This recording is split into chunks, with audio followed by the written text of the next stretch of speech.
Hi friends, my name is Aqil Ahmed, and in this particular video tutorial I will show you how to read data from a store procedure and insert into SQL table using SSIS. So this is my profile. I have 13 plus years of experience on Microsoft technologies. So the agenda of today's video tutorial is how to read data from a store procedure and insert into SQL table using SSIS.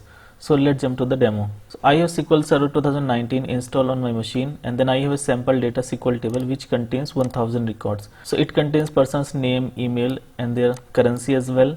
So the currency is in different format like in dollar, euro, or some other yuan. So what we will doing, we will be creating a store procedure and we will passing the name of the currency, and then the store procedure should return the only those records matching to that particular currency. So I have already created a very simple store procedure where I will be passing the currency name, and that currency name will be passed to the SQL Server table in the where clause, and then it will return the respective data from the SQL Server table.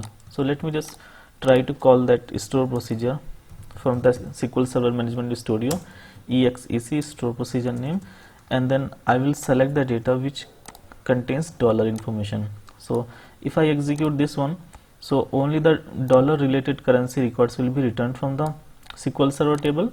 So I want to insert this particular data into another table using SSIS. What we need to do, we can just copy this particular query from here, and this is my SSIS package which currently doesn't contain any code. So to migrate the data, we will be using the data flow task. So we can just drag and drop the data flow task into the control flow window, and then we can just configure the data flow task.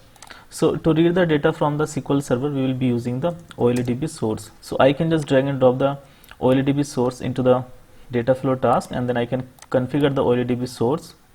We need to make a OLEDB connection. So I already have a connection which connects to the SSIS database on the SQL Server 2019 instance. So I will be using this connection. I can click OK.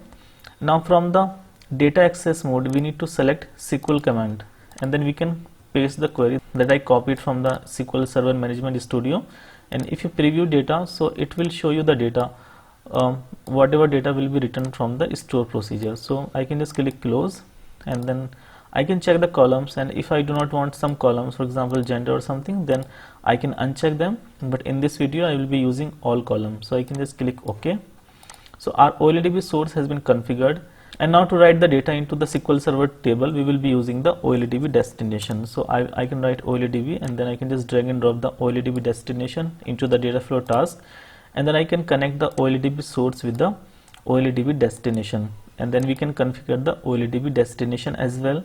So I will be writing into the same database, SSIS database, and I can click new to create a new table. It actually generated a create table statement based on the metadata from the OLEDB source.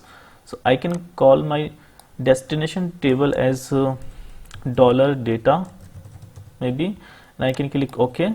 If you click on mapping, so all input columns have been mapped with the destination column, so that seems good. Click OK. So I can click on the start button, so it should pull all the data from the store procedure and can insert into a SQL Server table. So we can check the data in the SQL Server table. So I can go back to the Management Studio, and if I refresh the table, then I should see a dollar table here, dollar data table. Okay, so if I just right click and select the data from this particular table, so you can see that there are 330 records written from this particular table. Currency that it is returning, it is only the dollar currency. So this is how you can select the data from a store procedure and can insert into a SQL Server table. Thank you guys for watching the video, and if you like the video, then please click the like button. Do subscribe to our channel, press the bell icon and click on all so that you will be notified every time I upload a new video. Thank you so much.